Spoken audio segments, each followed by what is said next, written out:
શહેરના વિવિધ રોડ રસ્તાઓ ખાડાઓની કામગીરી અધિકારીઓની પોલ કામગીરીને ઉગાડી પાડવા માટે મ્યુનિસિપલ કમિશનરે નિરીક્ષણ કર્યું.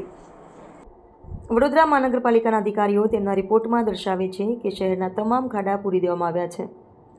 જોકે પાલિકાના સિપાહીઓ પોતાના સેનાપતિને સાચી હકીકતથી અવગત કરવાને બદલે ખોટી માહિતી પીરસતા આખરે પાલિકાને બદનામ થવાનો વારો આવ્યો છે. ત્યારે ગત રોજ મ્યુનિસિપલ કોર્પોરેશનની મળેલી બેઠકમાં કમિશનર અરુણ મહેશબાપુ ગાજ્યા હતા અને આગામી 3 દિવસમાં શહેરના તમામ ખાડા પૂરી દેવા કડક સૂચના આપી હતી. જોકે અધિકારીઓની કામ અંગેની પોલ અને ખોટા રિપોર્ટની મ્યુનિસિપલ કમિશનરને ગંધાવતા આજે તેઓ રસ્તા પર ખાડા પૂરવા અંગે ખુદ રસ્તા પર ઉતર્યા હતા.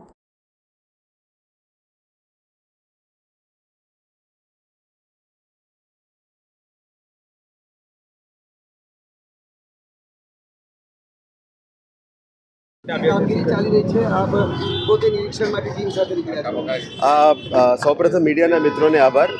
અમે અત્યારે જે વડોદરા સિટીની અંદર ચોમાસા પછીનું જે અત્યારે ડ્રાય સ્પેલ મળ્યું છે, આ ડ્રાય સ્પેલને લઈને અમે તમામ રોડ્સની અંદર જે પોટહોલ્સ જે ફરિયાદો મળી રહ્યા છે, એ પોટહોલ્સને અમે ફિલ કરવાનું અને પેચવર્ક શરૂ કરવા માટે અમે નક્કી કરીને પરમ દિવસથી કામ શરૂ થઈ ગઈ છે.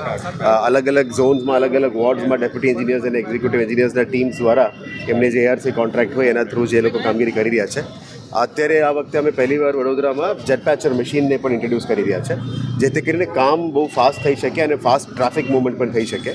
બાકી રૂટીનમાં આપણે ગ્રીડ મિક્સ કરીને કરીએ તો થોડું ટાઈમ પણ આપવું પડશે અને આ કરવાની પેચવર્કની કામગીરીમાં પણ સમય થોડો વધારે થતો હોય છે.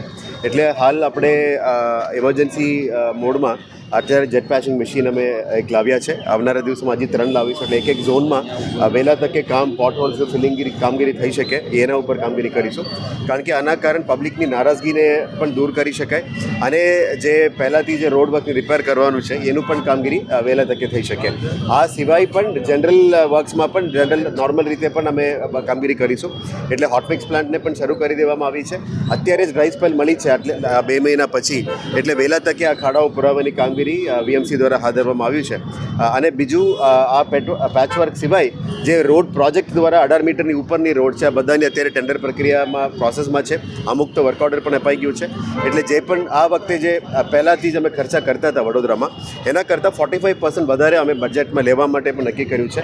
આવનારા વર્ષમાં જે બજેટ પણ છે એમાં રોડ વર્ક્સ માટે પણ સ્વર્ણિમ અને અમૃતમાંથી પણ જે કામો કરવામાં આવી છે એમાં મેક્સિમમ રોડ્સને કરવું પડશે, જેથી કરીને વડોદરાની રોડ્સને પણ સારી રીતે અમે કરી શકાય.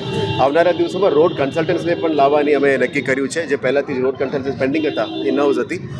અત્યારે આ વખતે લગભગ 3 થી 4 કન્સલ્ટન્ટ ઝોન વાઇઝ પણ અમે નિમણૂક કરીને કામગીરી હાથ ધરવા માટે નક્કી કર્યું છે.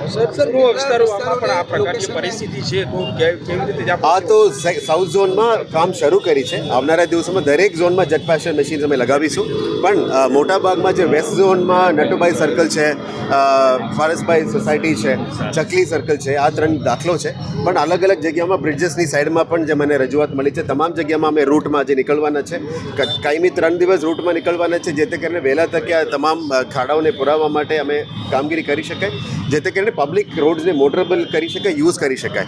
અને પેચવર્ક એક કાયમી સોલ્યુશન નથી, ખાલી રેસ્ટોરેશનનો કામગીરી છે. પણ આવનારા દિવસોમાં આખું રોડ રિસર્ફેસિંગ પણ લેવામાં આવશે અને જેમાં નવા રોડ્સ કરવું પડે, TP રોડ્સમાં કરવું પડે, આમાં કાયમી રીતે પ્રોપર કોન્ક્રીટિંગ રોડ્સ અથવા ડામર રોડ્સ પણ કરવામાં આવશે. Subscribe now and press the bell icon. Never miss an update.